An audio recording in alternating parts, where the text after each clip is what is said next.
Tonight on Primetime Politics, deadline passes. What I believe should happen is a secret ballot vote in caucus. Today is the day dissenting Liberals had reportedly given to the Prime Minister to step down. Instead, all we've heard are commitments to keep leading the party. Coming up, we'll get reaction from two Liberal MPs, one of whom says it is time for Justin Trudeau to go. Also, thank you. It's Election Day in Saskatchewan. We'll speak to polls analyst Philippe Fournier about how close it could be tonight as the NDP tries to end 17 years of Saskatchewan party rule. This is Primetime Politics. Hello everyone, I'm Michael Serapio. Well, today was the deadline given to Justin Trudeau by members of his own caucus to step down for the good of the party and make way for a new leader. For over a year, the Liberals have been trailing Conservatives by about 20 points in the polls, and disaffected Liberal MPs say it is time the Prime Minister read the tea leaves and stepped down before electoral disaster. But despite a reportedly emotional caucus meeting last Wednesday, Justin Trudeau is not leaving, nor is he saying much about how he will respond to the concerns expressed. I don't think he can be convinced. Why not? Ask him. He's convinced he's the right guy. I think he's getting bad advice. I think the way to move forward for the sake of party unity is to hold a secret ballot vote. I think that's the best thing for the party and for the country. I think a secret ballot vote is something that could unify caucus, unify the party, but also a secret ballot allows members of Parliament to vote without fear of repercussions or consequences. So what I would say is that, and I think the focus should be on whether Justin Trudeau should lead us into the next election. Well, joining us now is New Brunswick Liberal MP Wayne Long, one of the Liberal MPs calling on Justin Trudeau to step down. Mr. Long, thank you for joining us. Pleasure to be here. Thanks for having me. So today was the deadline for reflection that you, along with other Liberal MPs, gave to the Prime Minister. But rather than stepping down, Justin Trudeau continues to signal that he will stay and lead the party into another campaign. What's next then? Well, it's a good question. I think it's $1 million question. But I think from our standpoint, just to go back, I think that, it's been reported, but I think there was a heartfelt, expression of solidarity amongst, the 20 to 30 of us, if you will, at caucus, that the Prime Minister should step down. We think it's best for him. We think it's best for the party. We think that history will be extremely kind to the Prime Minister, and I think his legacy is secure. That being said, we claim to be a party of data and science. Well, show me a poll, show me anything that says that he's, the best person to lead the Liberal Party into the next election. And, we're bigger than one person. We're bigger than certainly a backbencher, but we're certainly also bigger than a Prime Minister. So, we expected him to step down. We did put a date.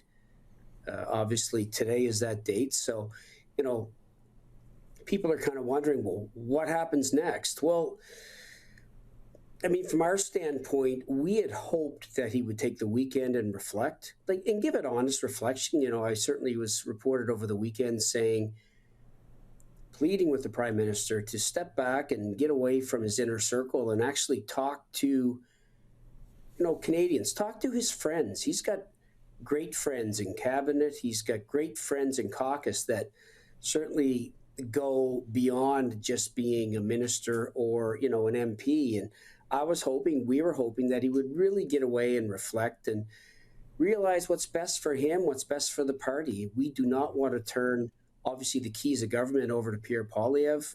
We think that would be disastrous for Canada, but certainly we're on that trajectory. So we had hoped today that there would be a reach back from the Prime Minister to us, especially to those who had called for him to step down. And maybe there was a discussion that, obviously one would be he would step down. Mm-hmm. 2, he would tell us absolutely not. And 3, maybe there would be a, look, I've thought about this, I understand, and let's at least embark on a further discussion or a process to change leadership. But for us to do what we did, which, I'm an MP with a bit of experience and some battle scars. So for me to, address the Prime Minister directly is, I wouldn't say it's never easy, but I'm okay with it. But it took a lot of courage from a lot of my colleagues to do that. So we expected more than just a, yes, I'm going to continue on. I didn't think that was fair. And it also makes me wonder who around him would actually think that that was a good idea. Like, who wouldn't say, hey, Prime Minister, hey, Justin, you owe it to these members of Parliament to actually have another sit down with them so they can discuss, so you can discuss with them directly. But, I think, sadly, it's somewhat symptomatic of what happens at in a party that's 9 years old. I think sometimes backbench MPs that try to have a voice, that voice isn't heard and they're taken for granted. And I think this is another prime example of that. Well, instead of the weekend, he took about 18 hours before deciding he would stay on. Does that say anything to you about the openness with which he approached that meeting, or the advice that he's getting from his immediate circle?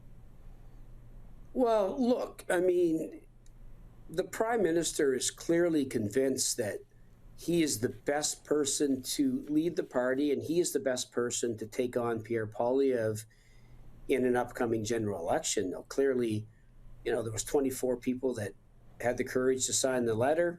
There was probably 20 of us that stood up at caucus.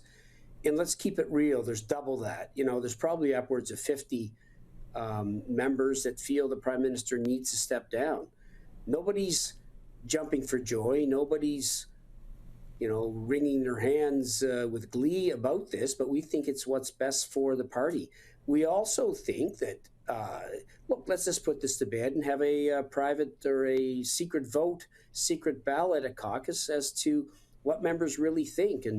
And if everybody is so confident that the Prime Minister has the support of his caucus, let's just put it to a vote. Let's get it over with and vote and see what happens. Well, your colleague Yvonne Baker has said as much today, that he'd like to see a secret ballot that be the next step here. But in terms of any type of communication, have you heard anything at all from the Prime Minister or from people that are close to him about what his potential next steps might be to answer your concerns? No. So how do you feel then? Disrespected? Insulted? How are you feeling this moment? I just feel, sadly, I'm not surprised. I don't think a lot of us are surprised at the response. I mean, look, the Prime Minister is a fighter. The Prime Minister is combative. I heard the same things. I heard people say that about Kathleen Wynne in May of 2018, too, that the Premier was a fighter and combative. Well, we know where that story ended up, and we don't want that story to end up the same way here. We feel that Pierre Poilievre is absolutely beatable. We feel that there's a lot of cracks in that armor, but what is happening right now is that people don't see that. People only see their dislike of the Prime Minister. It's really too bad, because he shouldn't be disliked the way he is, but sometimes your political candle, your wick gets burned out. We are heading into our 10th year. That's a long time in Canadian politics. So, we had just hoped the Prime Minister would recognize that, celebrate what he's done, celebrate the wonderful leadership he's given the country and us as Liberal members over the last, 9 years and 2 months, whatever that number is, and, ride off into the sunset. He wants to fight and hang on to that position, lead the party into the next election. So it's up to us now as MPs that voice our concern as to what we want to do. So is that sitting as independents, leaving the Prime Minister? And what does that look like? I mean, it could be a variety of things. I mean, clearly, MPs can put up the white flag and say, hey, we tried, I tried, and I'm just going to put my head down, sit in the back row, and, get ready for the next election. I know there was some MPs musing about, non-confidence votes and things like that. I'm not into that. I don't want to defeat our government. That goes against, I think, really what we want to do. And then the other option would be to sit as an independent, maybe step away from caucus. Like, yeah, I'll just talk to you personally. Like, I don't want to be a constant negative voice. I don't want to be somebody who, when colleagues see coming, they're like, oh, here he comes again, or here he goes again, and be a negative force, certainly on the party. So, there is an option where maybe it's best to take that proverbial ball and sit as an independent. It's something I think that, I'm looking at. I'm not saying I'm going to do it, but I'm saying there's obviously a point in time where, as we all know, like you can't remove a prime minister that doesn't want to be removed in our system. I mean, I think we kind of sealed our own fate when we didn't vote for the Reform Act, and it is what it is. If this prime minister wants to stay, there's very, very little levers we can pull to change that, except talk more and ask for a secret ballot. I think that is the way, once and for all, to end this. Well, we are watching, Wayne. I appreciate the time today. Thank you for this. Yeah, thanks for having me on. Pleasure. That's Wayne Long. Well, let's pick up the conversation now with Liberal MP and Parliamentary Secretary to the Minister of Health, Yasir Naqvi. Mr. Naqvi, thank you for being here. Thank you, Michael.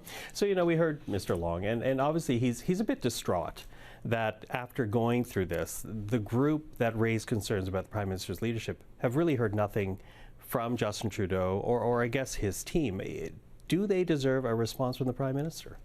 Well, I mean, I can't speak on behalf of the Prime Minister, but to say we had a very thoughtful conversation in the caucus, and I don't speak of conversations in the caucus, but I can say that it was a very thoughtful conversation. We are family. I always think of caucus as friends and family, where we can openly discuss important issues. But in the end of the day, our collective focus is to represent Canadians. Our collective focus is to make sure that we're improving the lives of Canadians. And what I continue to hear from my constituents is how we're going to stop Pierre Poilievre, because his politics is dangerous and his policies are reckless. And that's, in my view, what we need to focus on. Justin Trudeau has served our country as a strong leader, and what I really want my colleagues and all of us to focus on is how we're going to not allow Pierre Poilievre to become Prime Minister of Canada, because it's going to hurt Canadians. Which is a message that you and your colleagues have repeated really since the Liberal Convention more than a year ago, and yet the polling numbers still show your party is behind.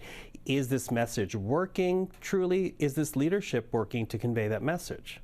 Well, we're doing the hard work as a government in navigating through a very difficult time when it comes to Canadians, the cost of living, our economy, and all the signs are in the right direction. So we're seeing that economy is growing. It's the fastest growing economy in the G7, and that's not us saying it. It's G7 saying that Canada is growing. We have seen that interest rates are coming down, inflation is down, unemployment is down. All these are positive indicators that Canadians are starting to feel as we leave behind the impact of the pandemic.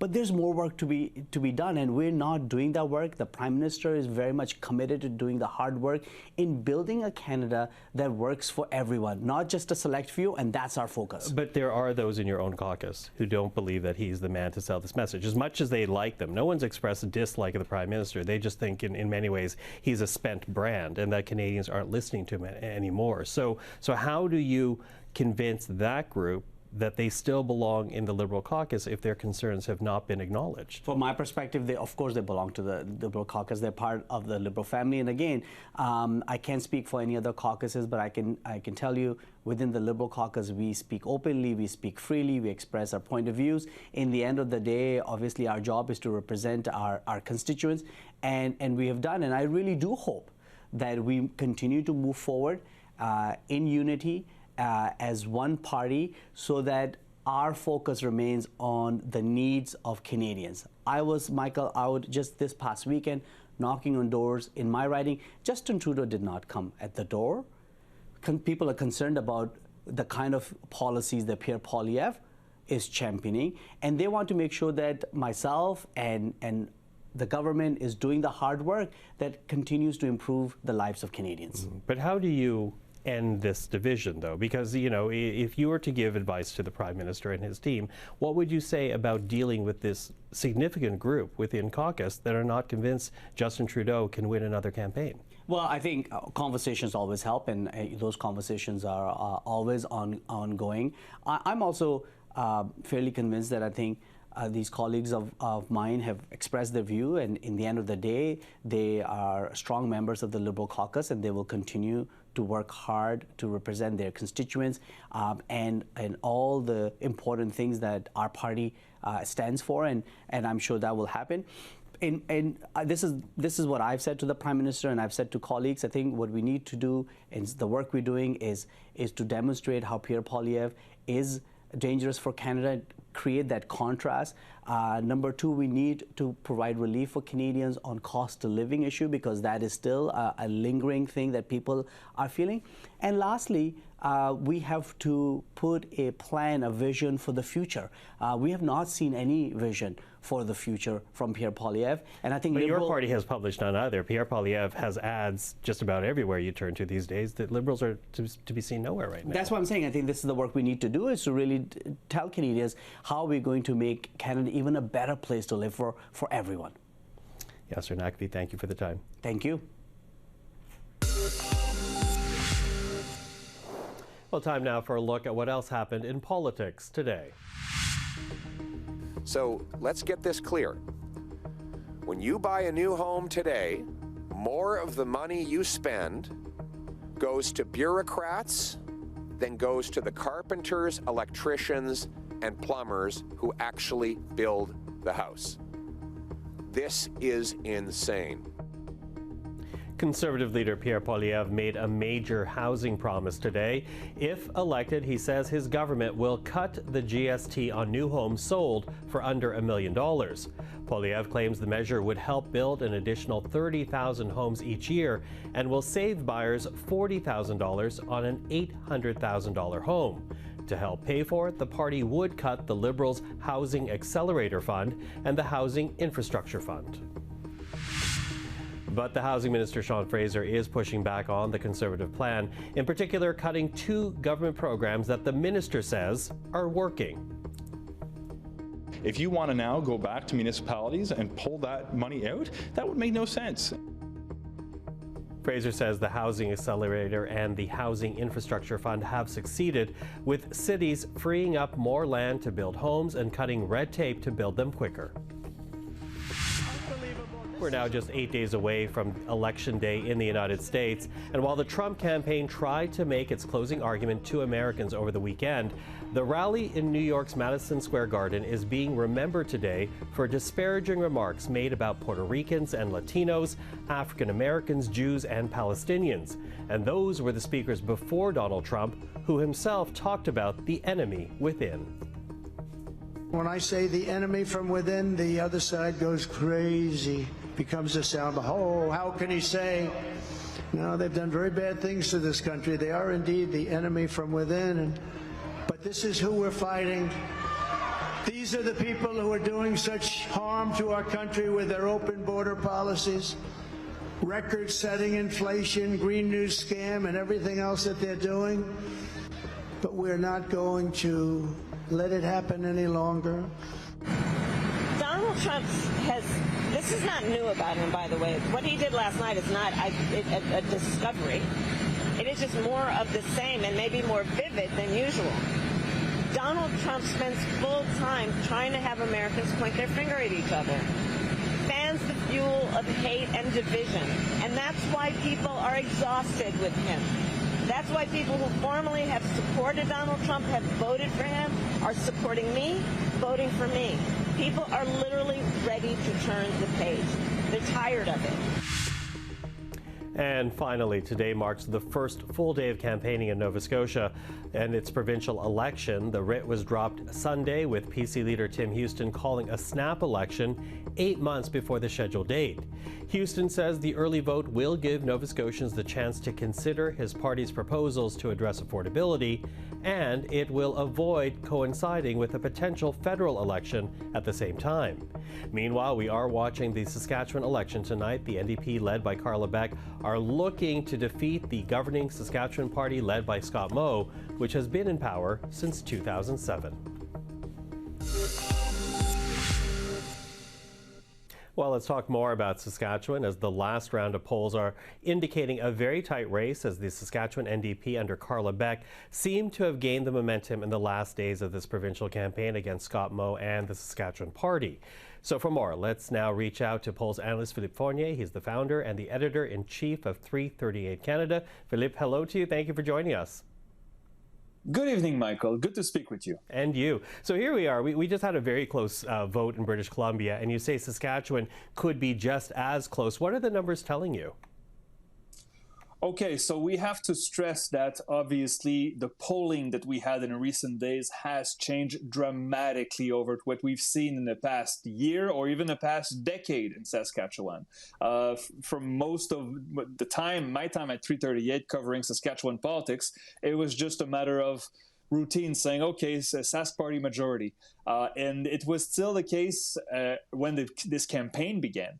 But in the last week, we have seen successive polls that give the NDP a slight edge in voting intentions. If we look at the polling average, I have 48% for the Saskatchewan NDP and 47% for the Sask party, and only bits and crumbs to the other parties. Let's remind ourselves that the Sask party won by almost 30 points 4 years ago. And so even though the NDP could have gone in closer, the fact that they are tied, that shows that it's a massive, dramatic turnaround, and I'm really looking forward to see if it unfolds that way tonight, according to the polls. Okay, so it's a dramatic turnaround, as you say. So what happened to the support for the Saskatchewan party? As you say, very much in the lead for years now. Was there a particular or a group of particular issues that voters perhaps turned on? Well, it's definitely difficult to pinpoint one issue, but if we look at other elections that we have seen recently, namely New Brunswick and British Columbia, we see that voters tend to listen more to pocketbook issues and not the culture wars, the gender bathrooms, and other such issues. And so when Scott Moe started a campaign talking about, again, gender bathrooms in schools, and said that he would campaign on his record, historically, we know that voters don't like that. And so it seems that maybe during this campaign, the Sask party became a little lazy, if I may. And the NDP ran a strong centrist campaign talking about change, talking about schools and hospitals, what voters want to hear. So the campaign was almost perfect for the NDP. Now, of course, we should remind people watching us that even though the NDP may have an edge in the vote count, in the seat count, it's a whole other story, because we expect the NDP to do very well in Saskatoon and in the capital city of Regina, but sweeping those two cities is not enough to reach the threshold of 31 seats, Michael. And so they have to find a way to win in smaller cities like Prince Albert and Moose Jaw. And if they win every one of those seats, perhaps they'll get that 31st seat that they need to claim victory. Okay, so their path is a bit more difficult than the Conservative vote, in that the Conservative, support is more efficient in terms of turning out seats. But you hinted to it. There has been historically this distinct urban-rural divide in Saskatchewan elections, with the Saskatchewan party capturing suburban votes in smaller city centres and the rural areas since 2007. Is the NDP gaining? You're saying that they would have to win the smaller city centres and reach out to those suburbs, but are you seeing an indication of that type of swing? Well, we didn't have any polls located in the suburbs only. However, when we see such a dramatic swings, it doesn't happen in a vacuum. So if the NDP really does capture 48% of the vote tonight, that would be an increase of 17 points compared to 4 years ago. And so such a dramatic swing cannot happen just very locally. They would be generalized. The amplitude would vary from place to place, but any seat that was close 4 years ago would not be close and would go to the NDP tonight. But again, the margin for victory for the NDP is very tight. Right now, in Regina, there are 12 seats in Regina. I have the NDP winning 11 of them. If they win all 12 and they have a strong performance in Saskatoon, that's 31 seats with Prince Albert and the Moose Jaw. So again, very tight margins. And there's always a possibility, Michael, that we have a complete surprise. Just in British Columbia, Nathan Cullen in Northern BC had the safe seat, we thought, and he lost it. So there's possibility that we have a surprise tonight. But really looking forward to see if it's close or if the polls miss the mark and then the Sask Party just rolls to victory. We'll wait and see. Yeah, well, certainly not the cakewalk that people perhaps thought when the writ was dropped on this campaign. So, walk us through then. You know it better than most of Canadians outside Saskatchewan. So what ridings are you going to be watching out for in Saskatchewan to perhaps be, if not an exact bellwether, close to a bellwether as to where this vote's going? Okay, so my 31st seat, if I rank the seats for the NDP from most likely to least likely, the 31st is Saskatoon-Willow Grove. So Saskatoon-Willow Grove is to the north and to the east of Saskatoon.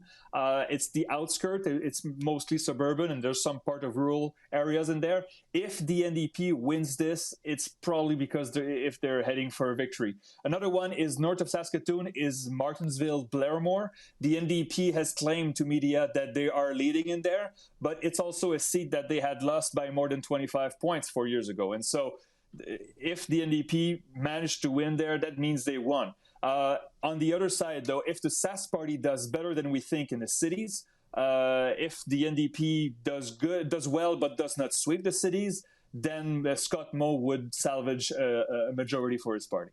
Okay, well, we are watching Pop the Popcorn, Philippe. This could be a night that'll keep us up for a while. Thank you for this. I always appreciate the insight, Philippe Fournier. Thank you, Mike. Thank you very much, Michael. And that is our program for this Monday. I'm Michael Serapio. For everyone here at CPAC, thank you for watching. Primetime Politics is back tomorrow. Of course, we'll have the update on the Saskatchewan election then. Until then, have a great evening and take care.